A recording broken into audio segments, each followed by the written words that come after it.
Hello, this is Siri and you're listening to my favorite podcast, Not Real Art. I live for this shit cause it's totally lit. Let's go!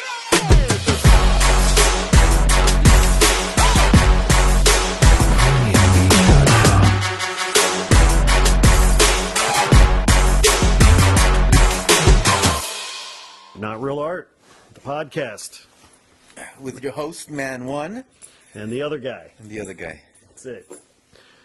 So, by the way, did you know, Man One, that we are Siri's, or Siri's? Siri. Siri.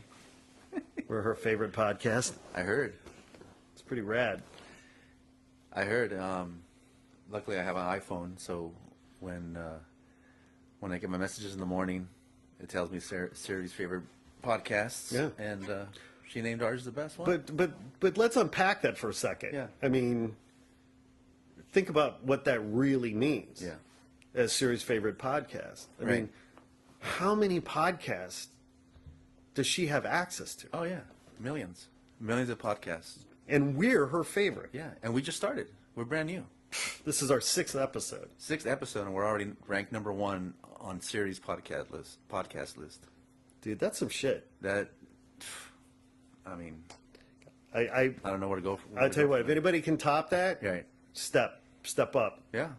You know, Siri wanna don't fuck know. around. Dude, I know. she does not fuck around. No. I'm telling you. She's legit. Well, I'm proud. Yeah. You know. Don't want to piss her off, that's for sure. No, we'll keep her happy, and you know, as long as we're on her good side. Buy her flowers. Yeah. Whatever it takes. You know. Thank you, Siri. Shout out, Siri. Siri, we love you, Siri. So, yeah, man. So you've been busy. I'm always busy. You have a thriving business. You're as you know, the cliche about artists, right? You know, artists aren't good at business. You seem to be very good at business. I don't know if I'm good at business. I just said I'm busy. You just know you love money. I just know that I love being busy, and yeah, I don't know. It's something that I don't know where I picked up along the way, but I loved art, and I decided I wanted to make art for the rest of my life. And so all of a sudden I was like, the only way to make art for the rest of my life is to make money while making art for the rest of my life. Yeah. So that ends up being a career. And along the way, I just, figured I'd learn some business and run it as a business, my career, and make money. Why not, So have you ever been accused of being a sellout? From day one. Yeah. Who's accused you of being a sellout? Name names. I mean, people, obviously other graffiti writers, most of them behind my back. Right. No one was telling me to my face that I was a sellout. But, I knew that. And this was in recent years or years gone by? Oh, not recent, because now everybody and their Not mother, right, everybody right. and their mother wants to be sponsored by Coke now. You kidding me? Yeah. Everyone wants to, Right. Eventually they learned that you were, ahead of the curve. ahead of the curve. Yeah. Yeah, I mean, I'm talking about late 80s, Okay. early 90s, and I started doing projects with all kinds of brands. Probably my largest, the largest brand that I started working with was Coca-Cola. So The real thing. The real thing, and I was doing like 15 murals every summer for this high school art program that they were sponsoring.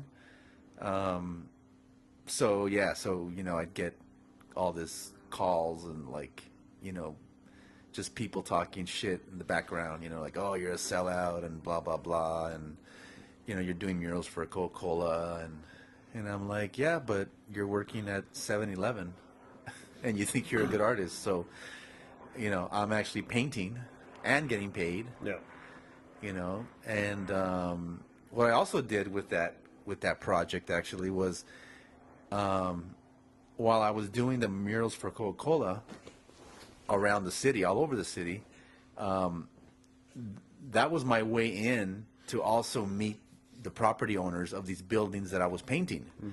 So I would do a small 8-foot by 10-foot Coke mural but then they'd have a 100-foot wall next to it. Right. And they'd let me, because of Coke's blessing, the store owner would say, yeah, go for it. You could have the wall. Do whatever you want.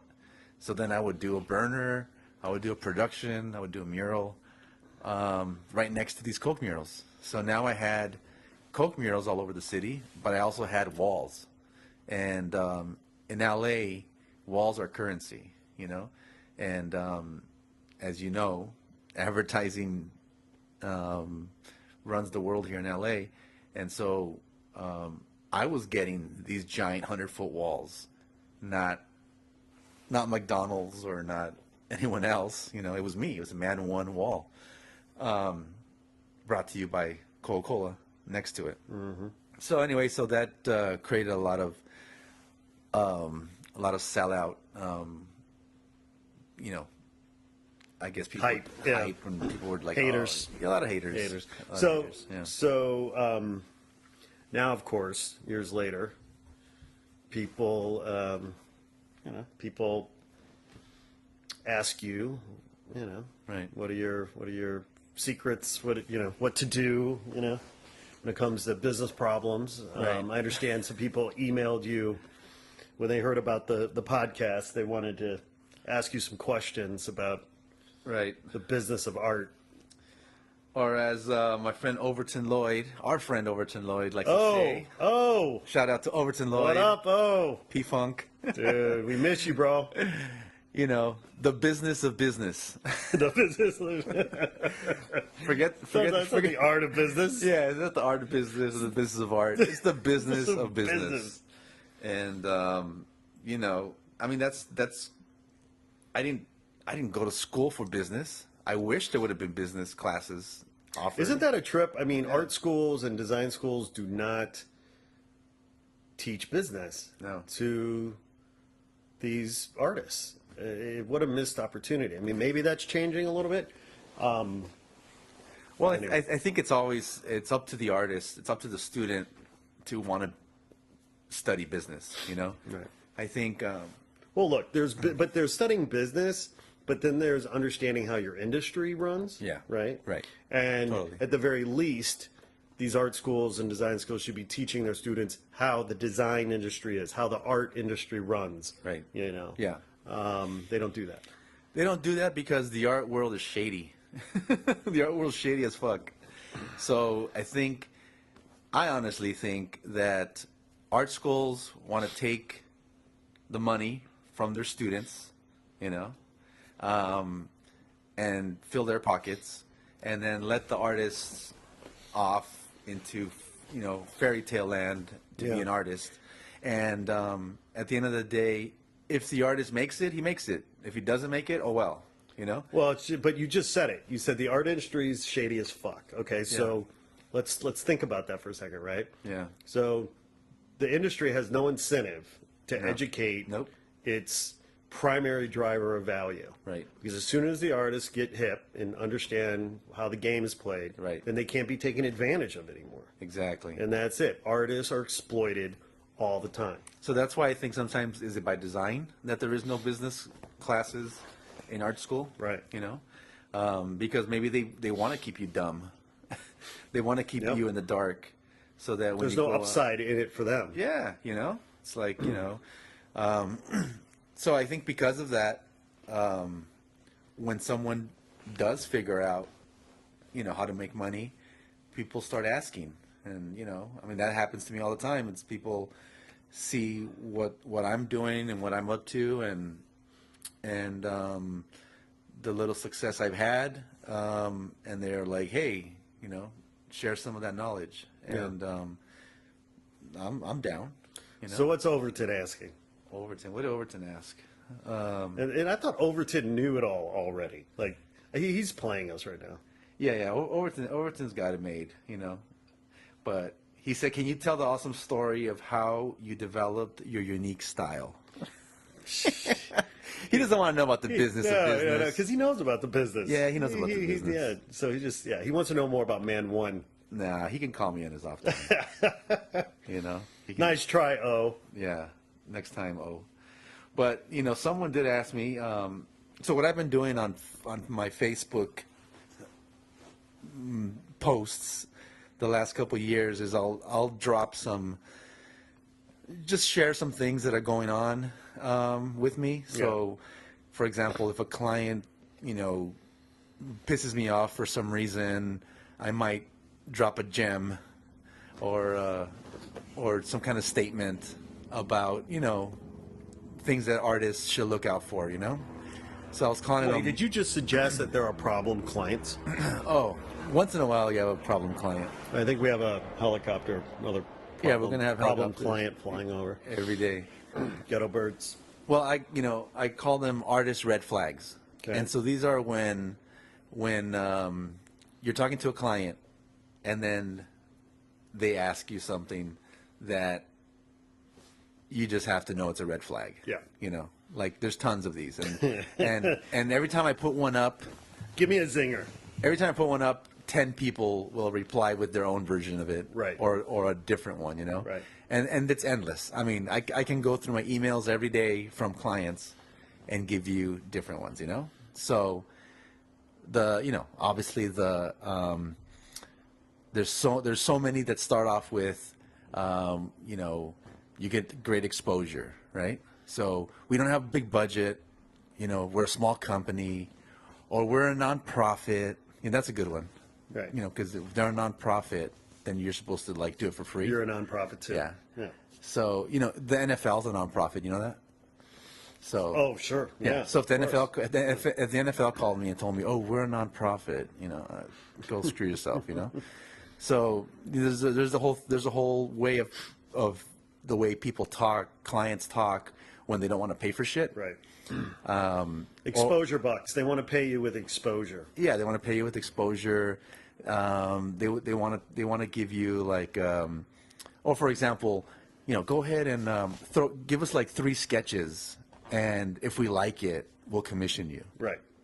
It's like, what the fuck? Then what the fuck is drawing? Does drawing not work? It's like, Well, to me, that is literally one of the most ignorant, offensive questions Right. that a client can ask an artist, right? So I had a situation not too long ago where a very large entertainment studio here in the City of Angels, yeah, I won't name them, but I will say that their name starts with U and ends with L. And they literally requested that we go out and ask 7 artists Right. for 7 concept sketches right, to produce. They would pick one, right, sure, and that artist would be able to paint this one wall on this floor in the building, and the budget for all of that work, including the mural and the materials, all in right, 10 grand. sure, I didn't even respond. yeah, And then they had that a couple days later. They're like, "Did you get our offer? right. Is everything okay?" I'm like, "We're passing. Thank you. Bye bye." It happens all the time, and it happens, especially with the larger the company. It feels like sometimes the more they want to rip you off, Sure. Well, because they're doing you the favor. They're doing you the favor. They know they have the leverage. Yeah. They know that there's so many artists out there who are hungry. Right. And, and guess what? I've been burned so many times by companies like that. Sure. And I'll bust my ass, 20 hours of work to get a final design to them. Yeah. And then they don't even reply. They don't even have the common decency to reply and say, Right. We're passing. Yeah. We're not going to use your sketch. I'd have more respect for them if they told me to fuck off to my face. Yeah. Than if they did that. Yeah, but that's happened to me. I've done that because it was, so-and-so big company, and like, oh my God, wouldn't it be awesome if that company, global company, hired me to do, whatever.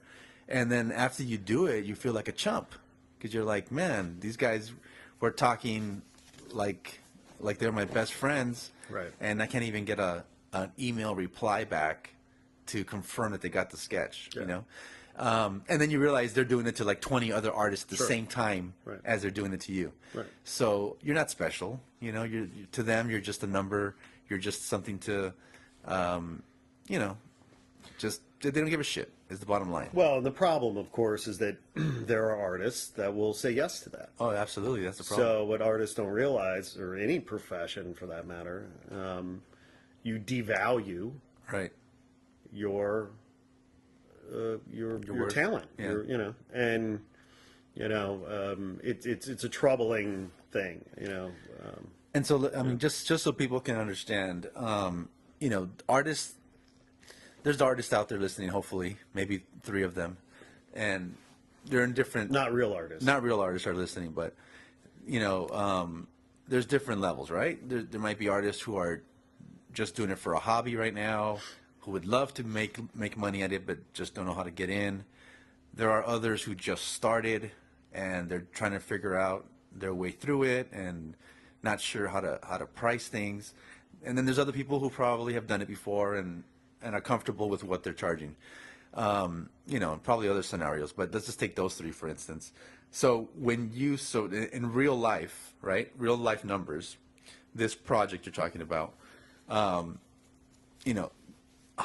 much do you charge for a sketch? People ask me that all the time. What do you charge for a sketch? And I say it depends. It depends on a number of things.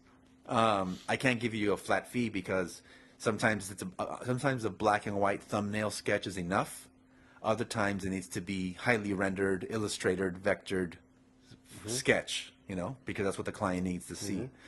So I'm not going to charge the same for a 1 hour set of thumbnails as I will for, a 25-hour, final design. But I'm also not going to not charge for something that takes me an hour. Well, Yeah. And so what does the sketch cost? Well, I usually tell people find your number and start there. Whatever the number is. You could say $300 a sketch. Right. You could say $500. You could say $2,500. I mean, honestly, right now, when I sketch stuff for people, I start at $2,500. That's where I just start. And it goes up from there. Right. And that's not including the final art. That's not including anything else. It's just like, if you want me to put my pencil to a piece of paper, this is what it's going to cost. So if you say you want 7 artists, right, to do sketches, let's just say we give each artist, in this scenario, let's say you gave each artist $1,000, right? That's nice. An artist gets $1,000 to do a concept sketch. Okay, cool. Well, that's already $7,000 if you want 7 artists. Right. So now you have $3,000 more for the final piece of art, and it includes the materials. Right. And that's the reality that people don't understand. Yeah. You know. Well, and my take on it is that, to me, the sketch is as important, if not more important, than the actual mural. Right. Right? Because that's where the heavy lifting is. The artist still has to sit down and use their brain. You're hiring the artist for their brain. Right. For their mind, for their vision, for what they can see and you can't. Right. And then the artist is going to sit down and he or she is going to craft that vision on a piece of paper or computer or whatever. Yeah. And then that vision is going to be painted on a wall. Right. So if the budget's $50,000, I think there's a good argument to make where the sketch is $25,000 and the mural is $25,000, not including materials, Right. of course. Because people need to understand in terms of the creative process, the sketch is where the thinking is. Right. The initial thinking, and I call it heavy lifting. It's what artists are meant to do. Right. And I mean, in terms of one of my artist tips that I've learned over the years, that's what I do now. My sketches are always included as part of the whole.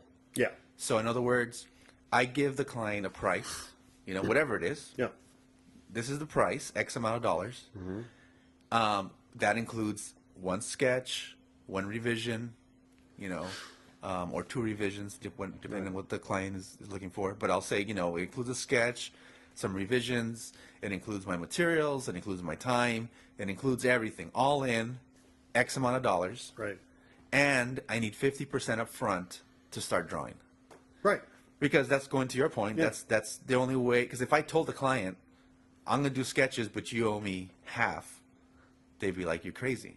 They don't want. They can't see beyond that. Yeah. But if you break it down as this is the whole thing, you're Right. getting everything for this budget. Right. I need 50% to start. Then they can kind of understand it because then they're like, okay, cool. Well, that includes the materials and okay, good. And then now they're on the hook Right. for the rest of the money Right. because no company is going to give you 50% and then walk away from you. Yeah. You know, they're going to want the See, job I done. want what I want Yeah. is artists to rise up Yeah. and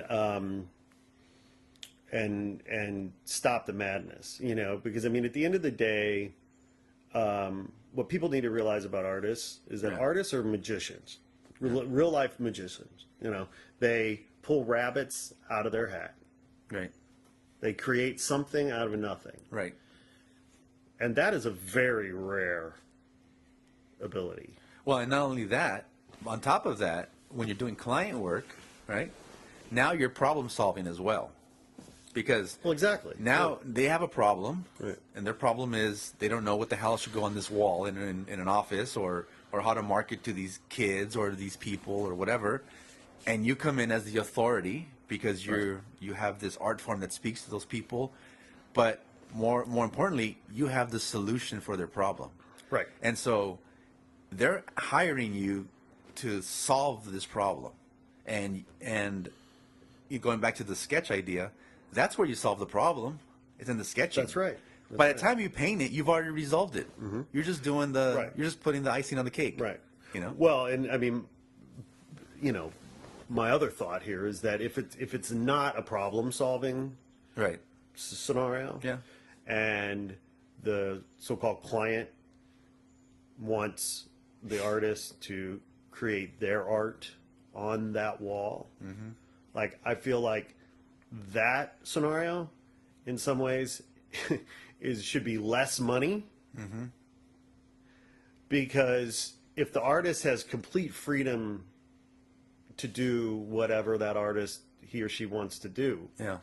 like the theory is that that's going to be a lot easier, right? Right. For the artist, you know. Yeah. I'm not saying that the artist shouldn't still make a ton of money.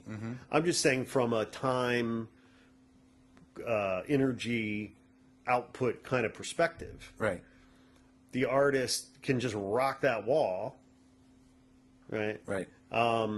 So, you know, I'm not saying it's a huge discount, but I'm just saying, like, the client needs to understand, Yeah. right? That problem solving bit has Yeah. a premium to it. Sure.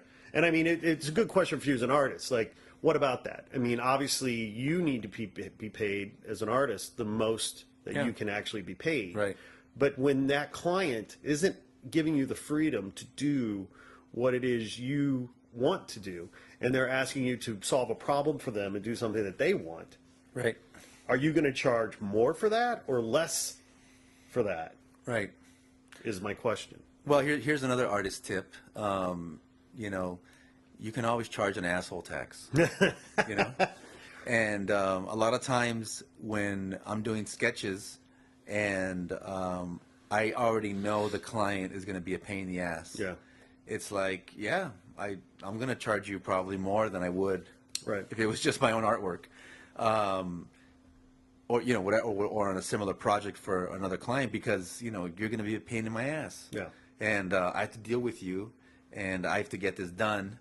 And the only way I can wake up in the morning and work on this project is if you pay me well. You know. To your other point in terms of like, you know, if the client gives you full freedom, obviously that's what artists love.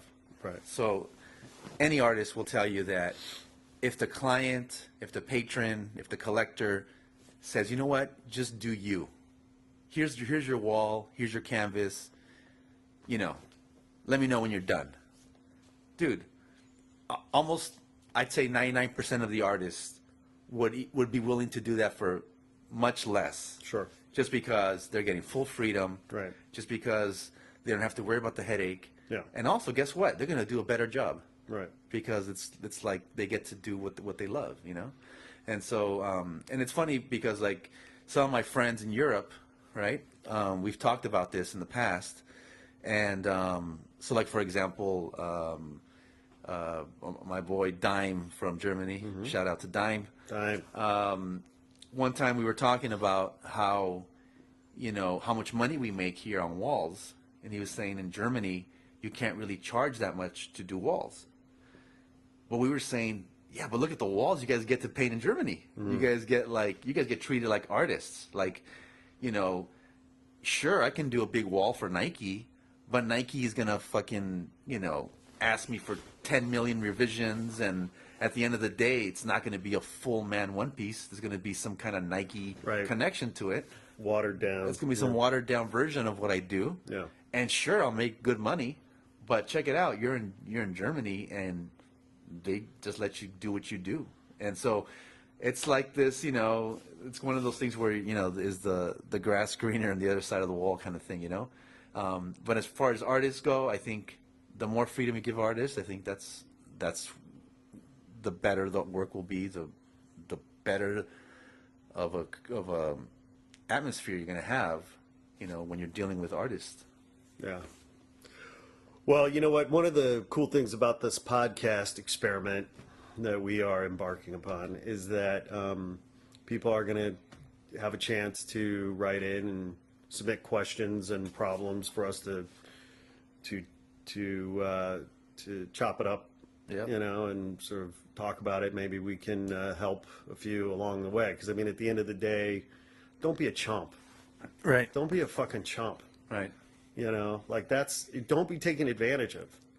Like that's what we're saying. Like these fuckers are taking advantage of. They are exploiting you. Right. Totally. And you have something that no one else in the world can give them. Exactly like you do as that artist, right? And you know, the problem is artists need to like lock arms and be a unified front, which, you know, as we know, good luck with that. But yeah, I mean, that's the hard part, is that artists have their own way of thinking. Each artist is different. No. Each artist's motives are different. Each artist's ethics are different, and on and on and on. So getting all the artists on the same page is a really tough thing. Well, at least if you're a physician or a doctor, right? You take the Hippocratic oath to do no harm, right? Like artists need to take an oath, right? Good luck. Right? Take an oath to swear by a certain set of values that in ethics that artists have to uphold. Well, I can't tell you how many times in my career that I've been offered a gig, and then someone called me back and said, "Never mind, we found someone who's going to do it for free. Not for less than you, not for half, for free." So as long as you have artists out there willing to do shit for free, this whole experiment is never going to work. Is it slavery when people offer it up? Free labor? I don't know. It's just, I think it's insulting, you know. It's demeaning. At the very least. You know, and the problem is so many artists have issues with their self-worth, obviously. They have issues about, just where they are on the totem pole. Yeah. And they think that if they do something for free, they're going to get their foot in the door. Right. And then next time, they're going to make the big money. Sure. Right? Here's another artist tip. Yeah, yeah. Well, who also gives you something free? Yeah. Is the crack dealer on the playground. That's right. That's how they get you hooked. Yeah, the first one's free. But what happens in my artist tip is that, if you do it for free this time, when the company has money, they're going to hire the artist they originally wanted to hire that they couldn't afford. They're not going to hire you again. Truth. Because now they have money. Why are they going to hire you? You do it for free. That's right. They want to get the guy that they couldn't afford the first time. So it never works. So giving something for nothing never works in art. Missy Elliott has this line in one of her tunes talking about girls that strip, and I think the line is something about don't be ashamed, just be ahead of the game. Mm-hmm. Do what you got to do. Don't be ashamed. Just be ahead of the game. Yeah. And that's the point. Yeah. Right? Be ahead of the game. Right. You know what I mean? Like, don't get exploited. Don't you run the shit. Right. Don't get run over. Yeah. I don't know. Well, we're out of time. Yeah. We'll solve more problems later. We'll do it next time. All right. Peace. Peace.